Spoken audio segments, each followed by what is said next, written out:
our bodies hold every experience that we've ever had.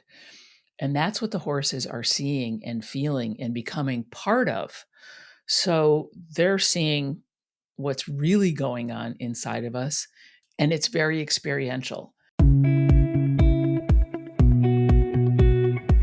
Welcome to Don't Step on the Bluebells, the podcast where personal healing and transformation take center stage. I'm your host, Amanda Parker, and I'm a fellow seeker on the journey of personal growth. Join me as I delve into the stories of gifted healers, guides, and everyday people who have experienced remarkable transformations. Listen in as they share their practical wisdom to enrich your everyday life. And don't forget to hit subscribe and never miss a new episode. Welcome to today's episode of Don't Step on the Bluebells. I am here with the remarkable Sue Willoughby, who is a truth teller, a boundary breaker, and a certified Equus coach who helps women over 40 stop playing small and start living like they mean it.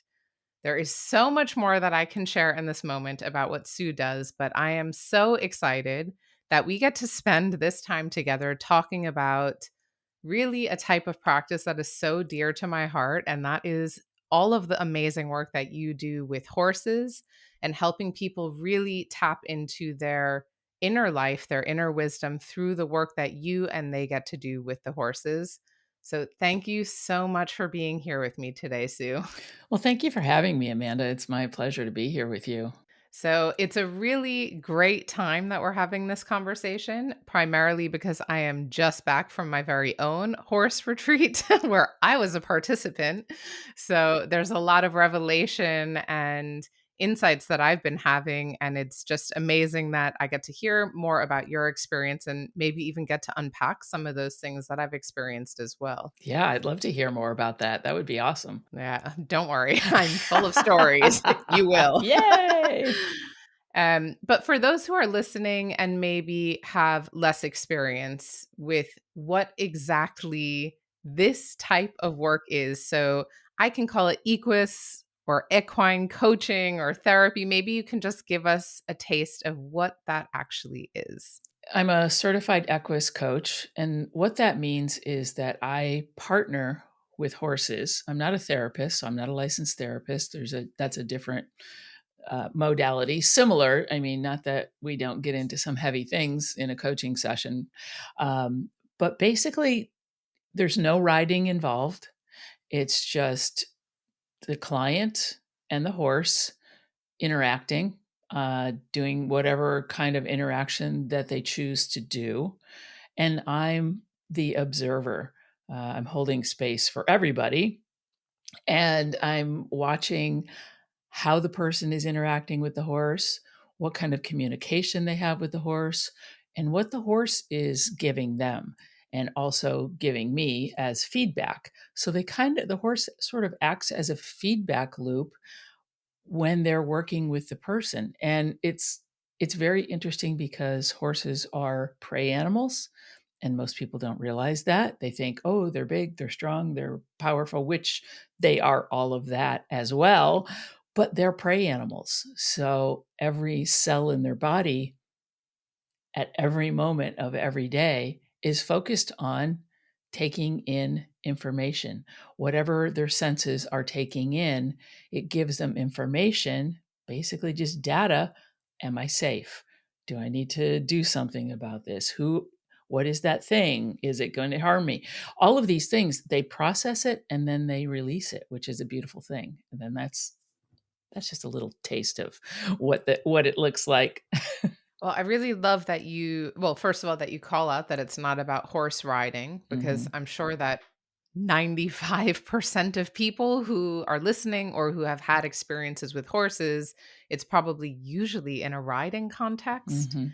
And it's because I know for me, I only learned about this even kind of work about a year and a half ago. And I'm an animal lover. Like, I've been a coach for a long time. And I was like, wait, what is this? You work with horses? So Yeah. I think it's important that you call that out, that it's not about the riding, but also that your role as the coach is as observer. Mhm. That's fascinating. Yeah. And the thing is there are therapeutic riding programs, and I grew up doing that and didn't even know at the time what that was. I didn't realize it was therapeutic riding. I just was like, oh, these, individuals are getting on the horses and it's fun and whatever. But that's another story. So that's why there's no riding involved. It's really just allowing the horse to be a horse, and all of the things and the way that they connect with us. And when we are in their space, which you had said you have experienced, we become one of their herd members.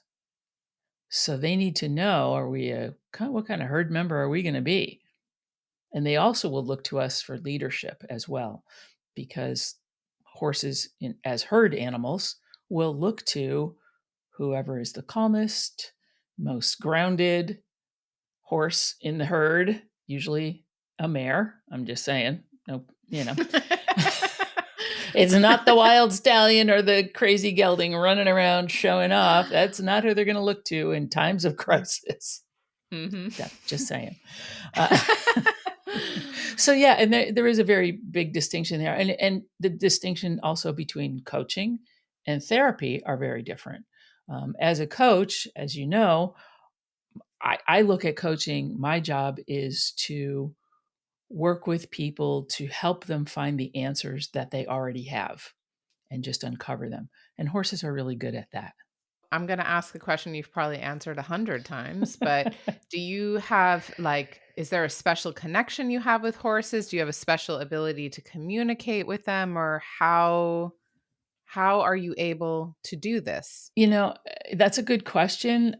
There's no special. Well, I did go through a Well, you are certification. I special, am but special in so many ways. You have no idea. Uh, um, but I did go through a coaching certification to specifically work with horses. But I grew up loving them. Like, I think every girl has a horsey phase.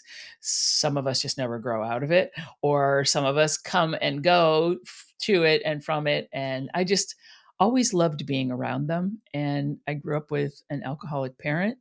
And so being at the barn was like my happy place. And I grew up in upstate New York, and I would, I'm like, drive me to the barn in 3 feet of snow. I don't care. I will be there all day. And in the summertime and everything. And just for the pure pleasure of being around them. And I didn't realize that it was really regulating my nervous system. And it gave me a sense of being grounded. And it was also a heart centered connection with the horses, which I understand more now. So, in terms of training, and I mean, the thing is, you need to know and understand horse behavior. What certain things, like I said, they're always processing information, and they're amazing at it because, like, their ears will work independently of each other. So they could have an ear on you, and then they have another ear on the pasture. What's going on out there? What are my herd mates doing? Oh wait, I heard somebody nicker out there. What do I need to be? So they can do that.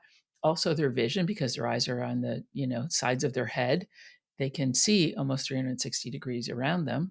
So they're always watching and listening and feeling, and they use all of their senses all of the time. So it's more about understanding, what messages am I getting from them, how they are perceiving the client that they're with, or even me, right?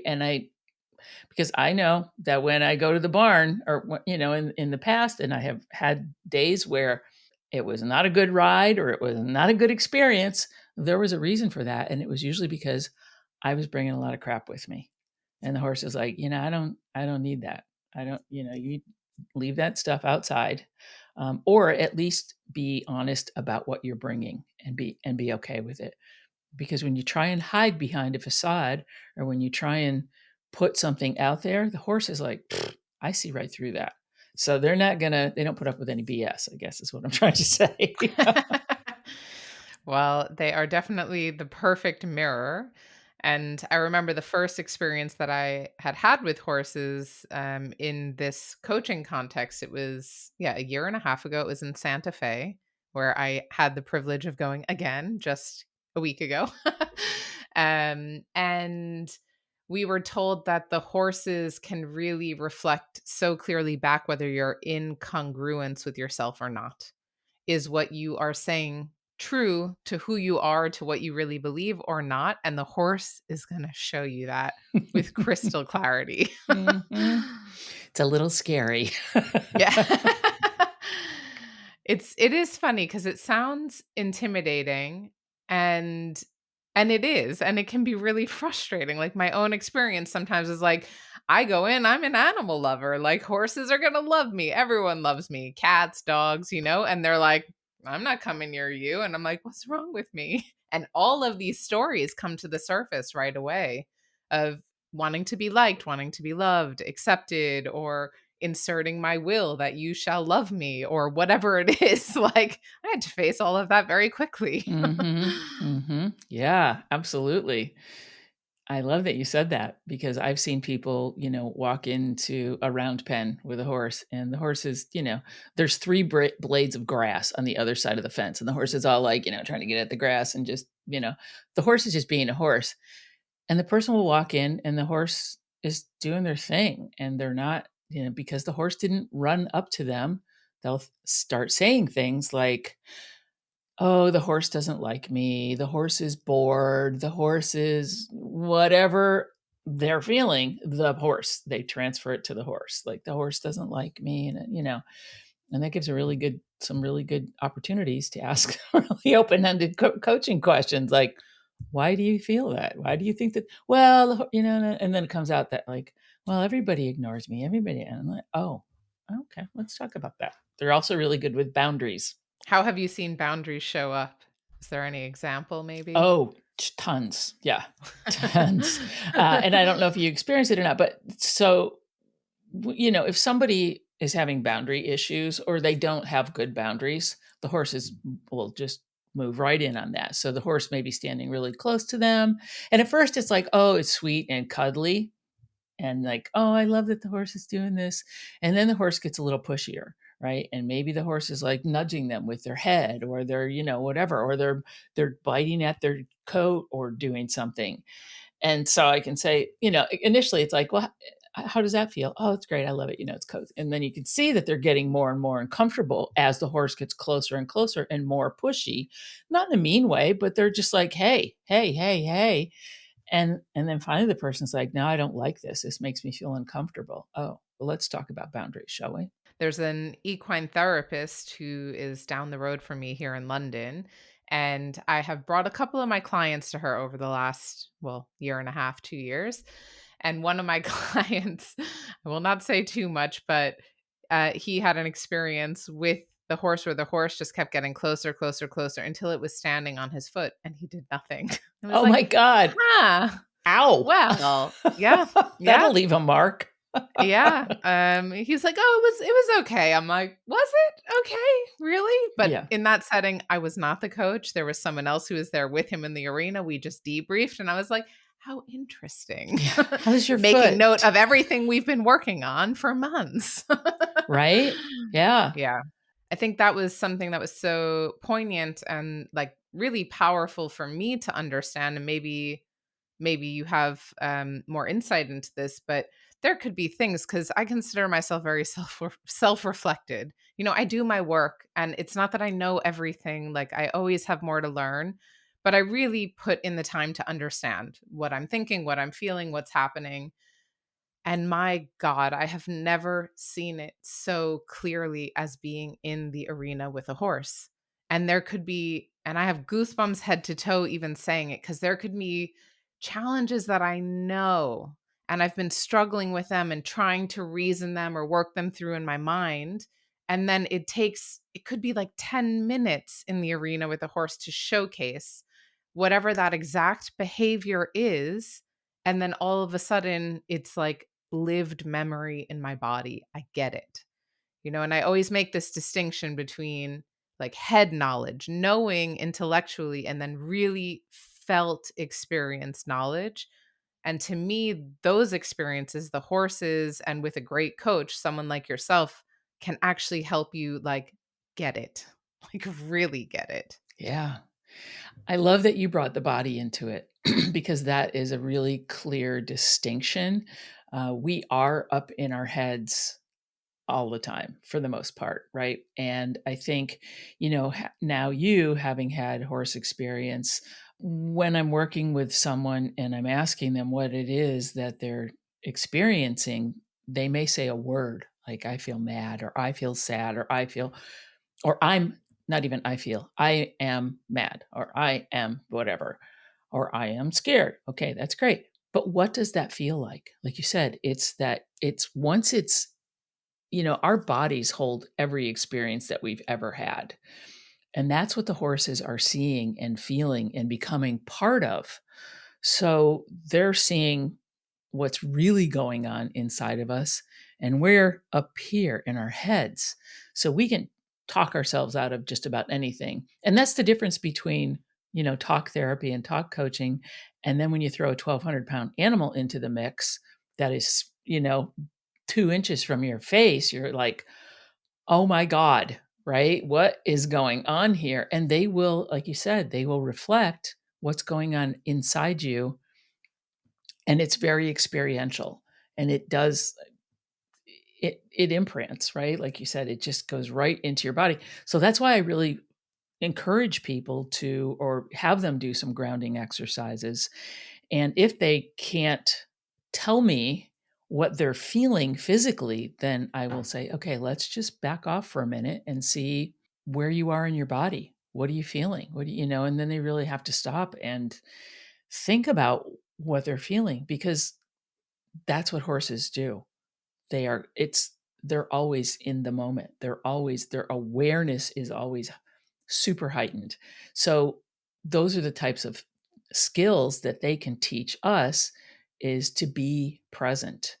What are we seeing? What are we smelling? I love to do this, five senses meditation, before we start off, like five things that you see, four things that you hear. And then it's like, oh, wow, these things are going on all the time. And that's how horses live their lives, is through taking in information, through everything, through their skin, through their feet, through their, everywhere. So it does put you back in your body and make it more physically experiential, and it'll stick with you. And like you said, 10 minutes with a horse, it could be like 6 months of regular talk coaching or talk therapy. I definitely had just last week. It's such a classic behavior of mine where I want things. I'm very like achievement oriented. I want to do things, and that might mean I need things from other people and all of this. And I went in to the arena and I wanted the horses to come to me, and I wanted their attention. And so I was trying, all of my cajoling techniques of like, hello, can I pet you? And, trying to be respectful of the space and all of that. But I wasn't getting what I wanted. And then I was just like, okay, Amanda, you don't actually need anything from them. You don't want anything, you don't need anything, like, let go. You have no idea what they want, let go of the expectations. I actually sat down. I don't know if that was smart or not, but I did. So I just sat down in the middle and then just let it go. I had to really make that conscious choice. And then 2 of the horses came right up to me, and I was like, "Holy shit." Like, talk about an epiphany moment for me, which is, okay, so when I'm needy and I'm wanting and I'm trying to grab for something, it's very unattractive to whoever's on the other end of that. And if I just Surprise. yeah, right? I mean, I could have told my clients that, right? But as a lived experience, it's not something I fully registered. It's not something that I actually like really was aware that I was doing in that way. The minute I could let it all go and they were like, "Oh, hey, you're cool." And I was like, "Seriously?" Yeah, I love that you said that. And I had a similar experience when I was first starting with the coaching program. And we had our very first on-site. And like I said, being a horse gal all my life, I'm like, I can get the horse to do this, I can get it to do that. So I got a little cocky during my turn in the round pen, and I went in there, and the horse was just all over the place. And it was very similar to your experience, where I wanted to prove myself. I wanted to show all of my skills and all of my talent. The horse is like, Have fun with that. Because I don't really care how skilled of a horse person you are. You're all over the place, and I'm going to show you that. And I was like, okay. And I just had to laugh because my coach at the time, one of our mentors, was laughing, and he wasn't laughing at the time, but since then we've had a good laugh about it.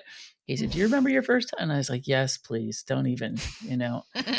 It was very humbling because it wasn't about my horse knowledge or my skill level or anything else. It was, like you said, dropping the agenda and just letting things unfold, dropping those expectations. And I think that as humans, we are very tied to expectations and having goals and all of that. And if we don't reach the goal, whatever the goal is, then we have failed regardless of all of the things that we learned on our way to trying to achieve that goal, because we forget that even if we learned three things, even if we didn't accomplish that goal that we had set for ourselves, you've got three new things, three new tools, three new aha moments that you had, whatever, and those are going to stay with you. Take them on to the next thing. It's not about the goal. Just like I always tell people, it's not about the horse, because it's not. It's not about the horse. And they're like, huh? I'm like, just hang in there. You'll see. This is a beautiful segue because I would love to hear a bit how did you get into this kind of work? Where did that journey begin? Well, like I said, I grew up around horses and not around them. I consciously made an effort to be around them because they felt good and safe. And I just loved their energy. And at the time, and when I was a kid, I didn't even understand what that meant. I just know how it felt to me. It made me happy, I just loved the way they smelled. I would just smell them. I would, people were like, why are you smelling the horse? I'm like, my clothes, I would like, oh, my clothes smell like the horse, he's like, anyway. And so I would take riding lessons and so forth. And then when I was sort of in my late teens, maybe early 20s, I saw an ad in like the local newspaper. Remember those? The paper thing with the print down, you open them up. Oh, look. And they were looking for horseback riding counselors for this summer camp. And so I wrote them a letter. Remember those? The think paper with the stamp, I put it in the mailbox. And so we communicated back and forth, and so anyway, long story short, I went to summer camp as a horse counselor. I had no idea what I was doing. I mean, I knew horses and stuff, but it was therapeutic riding, and I didn't realize it. It was a camp for special needs individuals of all ages, and I was in the horse program, and it was fun. So that was part of their, we would do horseback riding. They were mostly leading them around and little horse skill kind of activities. And I didn't know what it was, but I just knew I loved it, and that was great. So, I'd go to summer camp every summer, quit whatever job I had, which, and I'd do that. And then horses just sort of appeared uh, periodically throughout my life. Someone would say, "Hey, I've got a horse that needs exercising or whatever." And I would be like, "Yeah, okay, great." Uh, and it just, whatever opportunities I had for horses I would do that. And then when I moved to Washington State, some friends of mine said, "Hey, we know where there's a free horse." We all know there's no such thing as a free horse. Anyway, she was this cute little Arabian, and she was just adorable. And the woman didn't want her anymore. Well, I found out her history afterwards. She was a smart little cookie. She had been passed around since the time she was young. And she was gorgeous. My friends are like, "Oh, even if you don't do anything else with her, you can breed her." And I'm like, "Oh, great, 2 free horses. Awesome." Uh, but she had, acquired some rather interesting techniques to get out of doing work, because she hadn't had training. She was taken from her barn young, didn't get the training. The kids would just pull her out and everything. And then consequently, because she was beautiful and everything, she got passed around, to the point where she just, she's like, "I'm just taking care of myself, and y'all can just go pound salt for all I care." And when I got her, she was a gray, and she had like gray skin. and around her mouth and around her eyes, it was her gray skin was pink. It was depigmented, which I thought was a little weird. And she was clever. She tried to unseat me a few times and never really managed to. And then I moved her to another barn, and eventually, like over the course of a year, I looked at some photos from her, and I was comparing them. The depigmentation had gone. It was gone. And she had been so stressed out by this last barn that she was in this situation, that her skin actually got depigmented. It was amazing. And so it took me a long time to connect with her. And I kind of knew she wasn't my forever horse, but she came into a time in my life when I also needed some support, and some other focus. And we just clicked. I helped her, she helped me, and it was just amazing. And then I was able to volunteer at a therapeutic riding center, got really involved with them. And so, like I said, they've always just been a thread. So one thing sort of has led to another. And I knew that I didn't want to be like a therapeutic riding instructor. I wanted to be more with the horses. So I actually got certified in equine massage. This is a long answer. Sorry. You No, I asked. want it all. I want it. And I'm gonna follow up on the thread of what happened to the horse because I need to know that too. Okay. Okay. Um, so so then I got certified in equine massage and became an equine massage therapist, which is a different way of, and also Reiki practitioner. So with all of those tools and energy work and body work, it gave me a different perspective on how the horses are and how they exist and how to hold space for them while I was, helping them heal as well. So that was a really important distinction for me. And then, back to the therapeutic riding thing, I found out about Equus coaching and got into the Equus coaching program, and then went on to be certified as a master facilitator, which means I do group coaching as well with horses and events and retreats. So there you go. Mm, Never a straight okay. path with me. Lots of No, and diversions. the story was certainly not too long. You have a captive audience, I promise. But I do need to know what happened to the horse that you knew wouldn't be your forever horse. How did that decision come about that it was time for her to be rehomed? Yeah. So, first of all, I'm 5'10". So I'm tall. And she was little. On a good day, in her ruby red slippers, maybe she was 14'1", which is a small horse. So she was smaller, but she was sturdy. She was a little Polish Arab. And I just, I knew she wasn't my forever horse, for whatever reason. But I do know that she came, there's a place and a time, and we were brought together for a reason. And I had a riding instructor who helped me find a home for her. And she actually went to she, a riding stable with a woman who had been a trainer for years and years and years, and had a riding program for young kids and so forth. So she was now teaching young girls to ride. I was like, okay, have fun with that. She would keep them honest. I mean, she still was Yeah. feisty. She was a feisty girl. Yeah. And then I kept in touch with her and kind of, she was also then we have a local Native American a reservation here near where I live. And she was on the reservation as part of their therapy program. So I thought that was pretty beautiful too. So, and I think now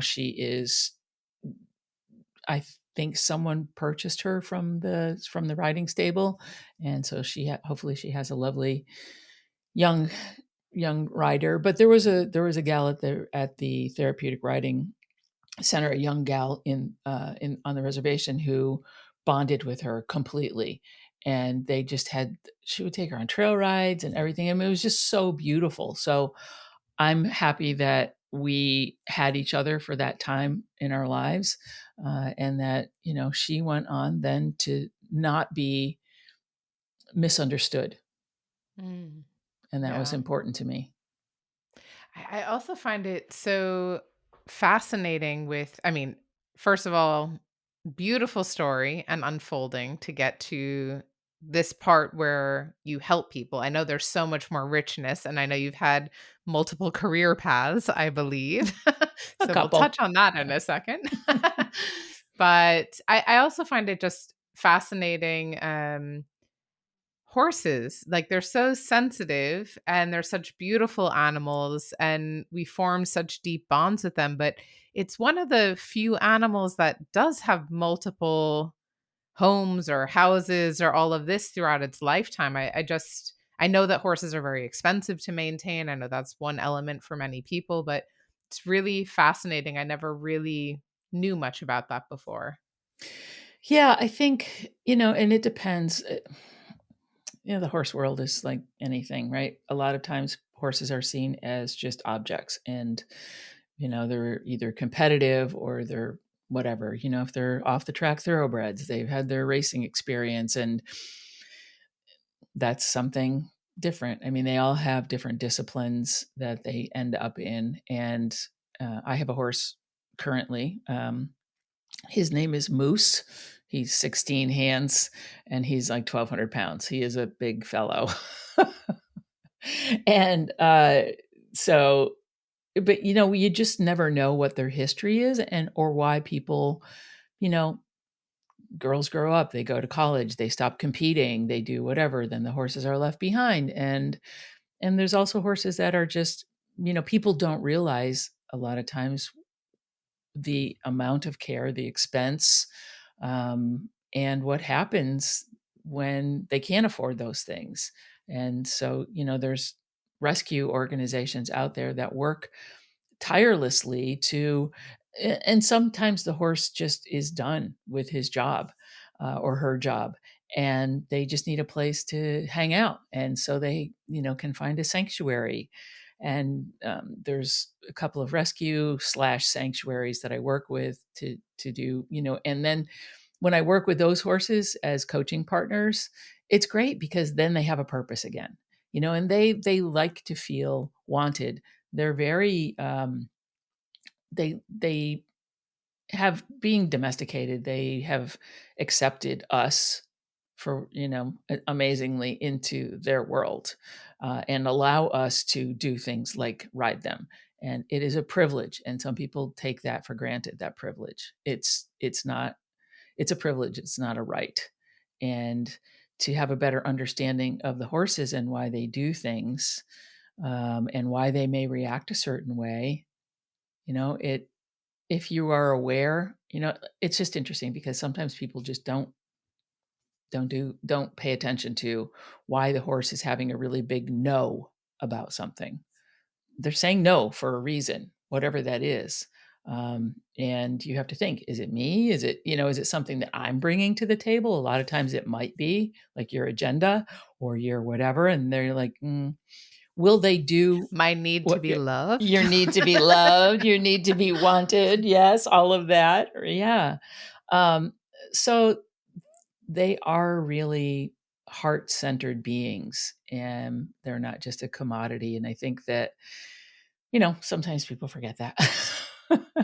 um, but yeah, it's not, I mean, we know that dogs, I just last week lost one of my dogs and it was a sudden Oh, I'm so thing. sorry. Yeah, and we know that when they come into our lives that they're only going to be here for a finite period of time, whatever that is. We don't always know. Horses can live to be in their 30s. So it's different than a dog that may live 10 or 12 or 15 years. Horses are around for a long time. And I think a lot of people don't realize that commitment, or like I said, like with Dream, her name was Dream Angel. That was her registered Arabian name. It's kind of like My Little Pony, right? Dream Angel, her little sparklies in her mane. No, uh, but they don't. She was misunderstood, and she was taking care of herself, and that's what she was doing because that's all she knew. So when she would go from owner to owner, and people would pass, they're like, "Oh my God, what a beautiful little era!" Blah blah blah, and they didn't give her the time and the respect that she deserved to be herself. Like, she would come up with these tricks, and I don't mean tricks, I mean, like, things that she would do, these behaviors, like, at one point, when I would go to take off the bridle, she would pull back, it would get caught, like, in her mouth, she'd pull back and rear up, and I'm like, "Okay, we just can't have that," right? So then, of course, I would get nervous that every time I go to take the bridle off her, she would. She's like, "Okay, I don't wanna disappoint you, so I'm gonna do this thing." So one day I just said, "Let's go out in the round pen and let's just practice. Let's just do this." I said, "I got all day." She's like, "Okay, great." And we just worked on it. It was like, I mean, and you just have to be okay with, you don't it's just little things. So Mm. it could teach I us a guess lot. that's it's also pretty miraculous for people who just come in, someone like me who just enters for this tiny snippet, and we're just getting to see this mirror. But and sometimes you understand, like, I assume maybe you can shed light on this. I'm making the assumption that the coach knows a bit about each of the horses and maybe some of their backstory, so they're able to reflect back, oh, how interesting. Like, because I think there's something about the relationship that you pick as well with the horse. But anyway, long story short, what I'm trying to say is that we only get this snippet in the horse's life, but there's a whole other, they live a whole life when I'm not there for an hour and a half or however long it is. Right. And they do. They Mm. do live a whole life. But to your point, yes, they do live a whole life and they have lived a whole life. And you are seeing them for a little snippet. And a lot of people say, well, do the horses need special training for this? And I said, no, they don't need special training to be a horse because that's all they're doing. And however they're showing up for you for that hour and a half is because they're showing up with whatever it is that you need. You can take the same horse and have them work with two different people, and they're going to exhibit different responses and different behaviors based on what they're getting energetically from you or from someone else. So, yeah, it is interesting. And like I said, there's no special training. They're just being themselves. Hmm. So what does that look like when someone comes to work with you? So they say, like, "Hello, I would like to do coaching with horses." What do you do? What does a session look like? What are you looking for? How does that work? Yeah, well, it all depends. People will come with any, maybe they've been in therapy, like you said, like you took your client to, that you'd been working with, and then all of a sudden you're like, oh, haha, okay, surprise. Um, that's interesting. Horse was standing on your foot for half an hour and you didn't even say How anything. interesting. Hmm. Boundaries, did you say? Huh. Right. So somebody may and they may just be stuck, and they may say, hey, I've heard, I would love to have this experience. Some people just want the experience of being around a horse, and other people may be, it's usually because somebody is stuck or they want to make a change in their life, or and let's face it, I mean, when women get to a certain age, or when people get to a certain age, especially women, they may have had one identity that they have, whether it's a corporate executive or a stay-at-home mom or whatever. The kids are out of the house. Now you're an empty nester. There's so many different things, but you may have been identifying with one of those things for many years. And now you don't know who you are, or you don't know where you want to go, but you want to go somewhere else. And it's scary to be a beginner again. And I think that that is the biggest thing. We have a lot of fear around being judged, um, looking stupid. That's, goes along with being judged, or failing.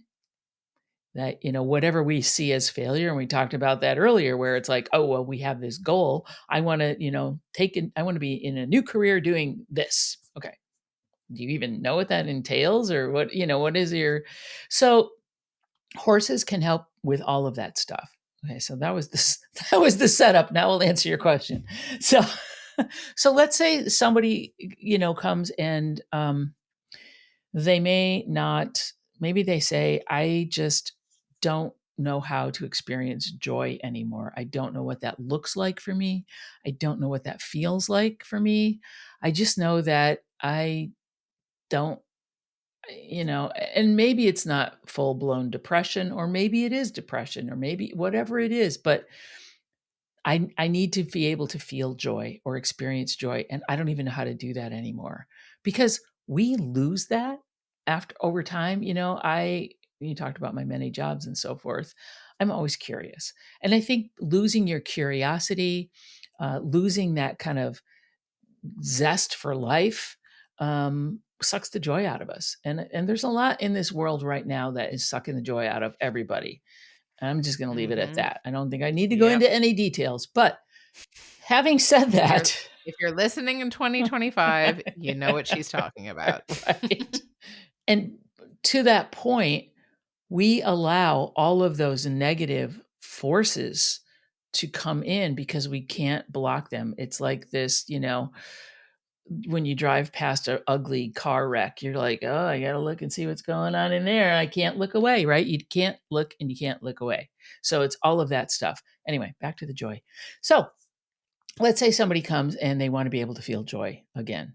And okay, great. That's awesome. Look, you think we're going to do this in one session? We can try. It may end up being more than one session. So I'll ask them about an intention and I'll ask them kind of why they feel this way. And maybe there's some things that have happened. So, with some knowledge, maybe we've had a couple of offline or online sessions or something prior to them coming. I'll ask them to set an intention for that session. And then I'll give them some insight into how they can interact with the horse if they choose to do that, and what that looks like, and how to be safe, because I want them to be safe. They are in there with a big animal, and the animal is at liberty, meaning that it's just can roam around. There's no, unless they want to lead it around, they feel safe or whatever. Um, but the horse is just free to do whatever the horse wants to be a horse. And then I will let them go in and interact however they see fit. And like I said, it may be, I will just observe for the first few minutes and see what's happening and what kind of interaction they're having with the horse. And then I'll ask them what they're experiencing or what they're feeling. And a lot of times the intention that they set initially is not what we end up working on, because very quickly, as you said yourself, it becomes evident what's really going on, whatever it is, whether it's, and it's interesting because, you know, sometimes I'll have people just walk into the arena and just stand there, and just being in the space with the horse, or in the presence of the horse with their energy, they may start sobbing, and they may, just everything sort of melts away because maybe this is the first time that they feel safe and that they feel not judged. Horses are not going to judge you. Right? They're not going to laugh at you. They don't care what you're wearing. They don't care how much it costs. They don't care what kind of car you pulled up in. None of that is anything that means anything to them. They're just like, how are you showing up? Are you showing up in a way that I feel safe and that I want to be close to you? And it's interesting because if someone goes in and they're very guarded, for whatever reason, like for example, let's go back to the joy. I want to have more joy. Okay. I'm watching them interact with the horse and they're very stiff and they're very, and I said, how's that joy working out for you right now? Tell me about how you're feeling. Are you feeling joyful? No, I'm not. Okay. What does joy feel like to you? I don't know. All right, let's explore. And the way that they're interacting with the horse may be very stiff. And eventually, it may happen in one session, or it may be in small increments over a number of sessions. They're trying one thing, whatever it is that they're wanting the horse to do, they're trying, and they're getting the same result. Okay. What else can you try? What else could you attempt to do? So it it allows people to understand, oh, if I'm doing the same thing and getting the same result, maybe I should try something different. Maybe I should try a different approach, right? Maybe I should drop some of my expectations. And when that wall goes away or starts to crumble, the horse is like, okay, that's what I'm talking about. And the horse will come over. Like you said, when you sat down in the middle of the arena because you're like, horsey, like me, please, like me, like me, like me, like me. And the horse is like, what is your problem? Please. Back off, Little lady. needy there. I don't think I want you, Um, or like you said, some people will just run up and like throw their arms around a horse, and the horse is like, nah, uncomfortable. So then when you did let down your guard and you're like, okay, whatever, the horse is like, okay, I'll come over now. Because now you're being congruent. Now your insides are matching your outsides. And sometimes by the, with the joy thing, for example, pretty soon the person is like, well, what would what would feel fun to you? I don't know. Maybe I like to skip. Okay, skip. And then they're skipping around. The horse is like trotting around behind them. And I'm like, now how do you feel? And how do you feel in your body? What does it feel like now? Is joy still this dark thing that you can't touch? No, I feel lighter. I feel, so it's interesting. So that's kind of a typical session. It's so interesting because listening to you, you're using the word joy in this example, but I could imagine like anyone who does this with leadership, like, oh, I want to be a good leader. And it's like, well, what is a good leader? Well, I don't know. Yeah. And you could imagine just instantly what those behaviors might be. Well, how do you lead your team forward in this situation or that situation? I used to work in leadership development, so I'm also like, oh yeah, that would pinpoint some of those challenges Yeah. immediately. Yeah, absolutely. Horses are great at teaching leadership because, like I said, they're herd animals. So, what is a leader? When we think about what kind of leaders in our work groups, in our life, in our whatever that we're drawn to, are we drawn to ones that are like scattered all over the place and or bossy? I used to have a boss that would literally send an email and then walk out to your desk and say, "I just sent you an email," and I'm like, oh my god. Go back in your office, little man, Thank and you. leave me alone, please. Please, I'm begging you, right? But just micromanaging, right? Are you a Mm. micromanager? Well, horses are funny because, they're really good with leadership and they will put you in your place in a heartbeat. So it's fun to see a team, like an intact work team, come to a half day session or something. And each individual team member may have their own session, right? While everybody else is watching. Now, it can be also very, very vulnerable, right? Wow. Because things are going to come Yeah, up. yeah. However, it also gives all those team members a better insight into how to interact with that person. Why does that person always defensive? What is the deal? Why is this person always bossy? Because you see how they're interacting with the horse, and then it gives better insight into how they can communicate with each other. And then also when they do like a group activity, which is really interesting, like you've got one horse and then surrounded people in different positions around the horse, and the horse is at liberty trying to get the horse to do a specific task. That's exciting. As the coach. Yeah, that's really fun to be like, okay, what role do you have again? I forget. Uh, but horses will look to you, even if it's your So own you play the horse. role of the child in the Yeah. ceremony? But horses will look to you for leadership, and if you are not a strong leader, they will take the lead, and that may not be exactly the kind of relationship you want with your horse. Maybe you can share if there's some, like, I don't know, remarkable transformation or some, like, really beautiful healing that you've witnessed that you can share with us? Yeah, so many examples. I recently had a young person come through, and I don't always work with youth, but you know, it was something that was brought to me, and we were just spending time with the horse, and you know, they were just brushing the horse and interacting with the horse, and things were pretty surface. and about what was going on, and I was being very cautious about it, without going into a lot of detail. And finally, towards the end of the session, I said, "How else can I support you? What do you need support with?" And all of a sudden, everything sort of came out. They were transitioning.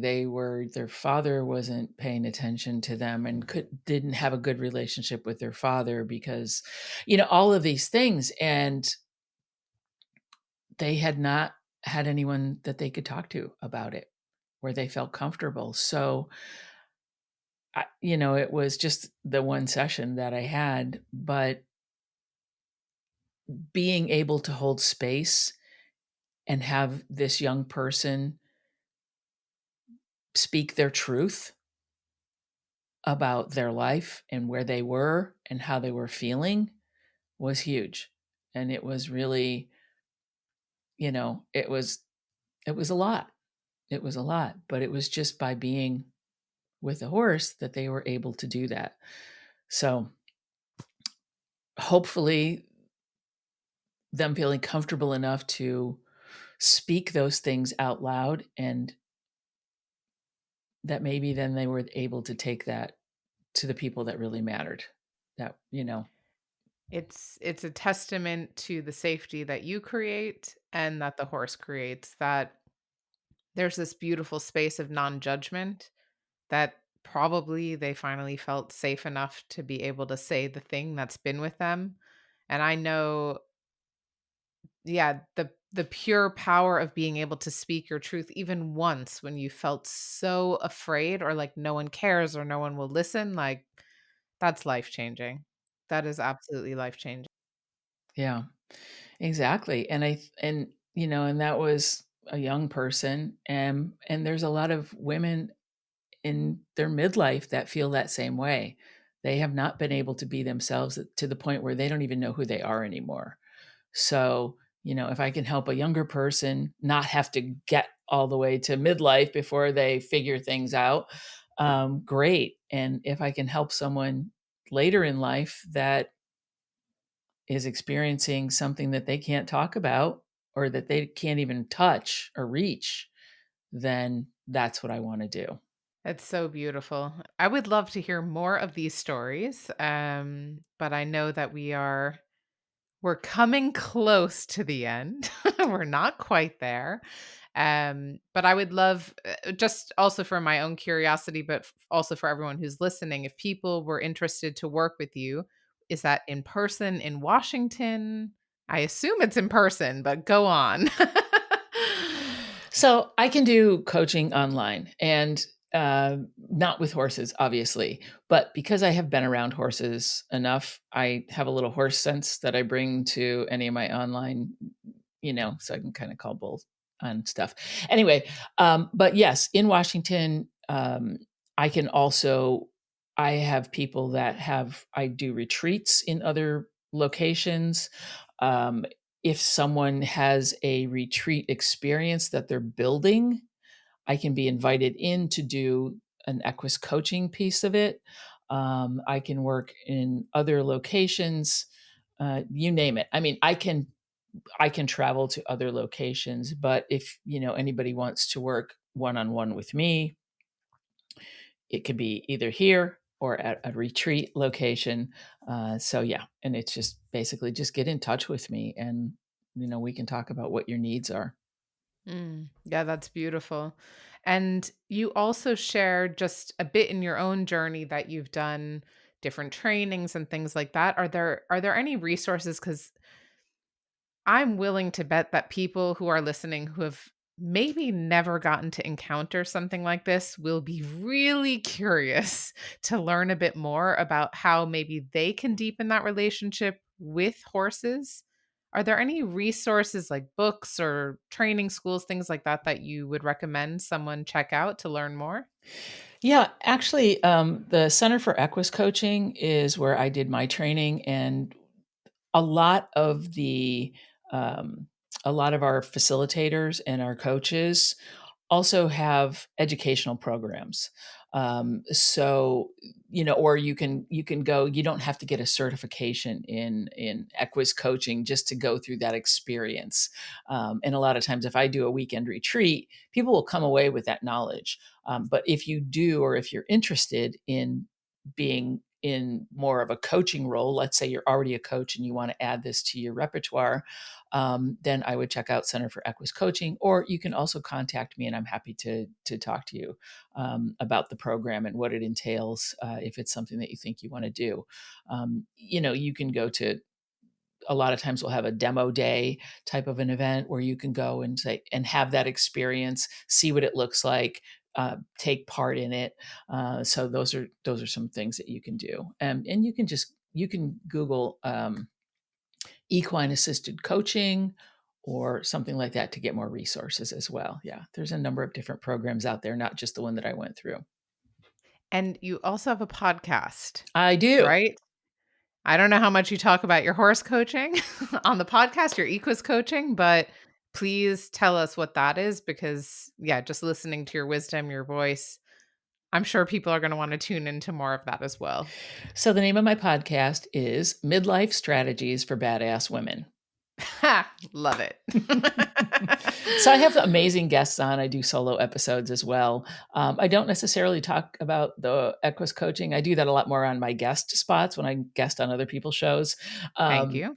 You're welcome. Thank you. And so, yeah, but it's fun. I have really good guests on, and these are women and a few men who have done amazing things in their lives, or not even amazing things, but they've just had incredible experiences. I had a woman on who has summited all seven peaks, the seven major peaks in the world, and some of them more than once. I mean, and done a lot of extreme, races and all of that stuff. And she's just an incredible human being. So the reason that I am doing that podcast is to let women know that it's okay to try new things. Be curious, be aware, it's okay. Don't worry about being judged. Just get out there and do some stuff. So If you were to give advice to a woman who is listening now, men, you can also listen to this, by the way. But if you're giving advice to a woman who maybe is in that second part of their life and they're feeling really at a crossroads, like maybe they don't really know who they are anymore, what advice would you give them? be the horse. Mm. No, I'm like, fantastic. okay, that's interesting. But what I would and by that I mean, You're like, by the way, that's true. yeah, And be the horse. And by that I mean, start being curious about everything. Start looking at the world through beginner's eyes. Go back to how curious you were when you were a little girl and everything was just full of wonder.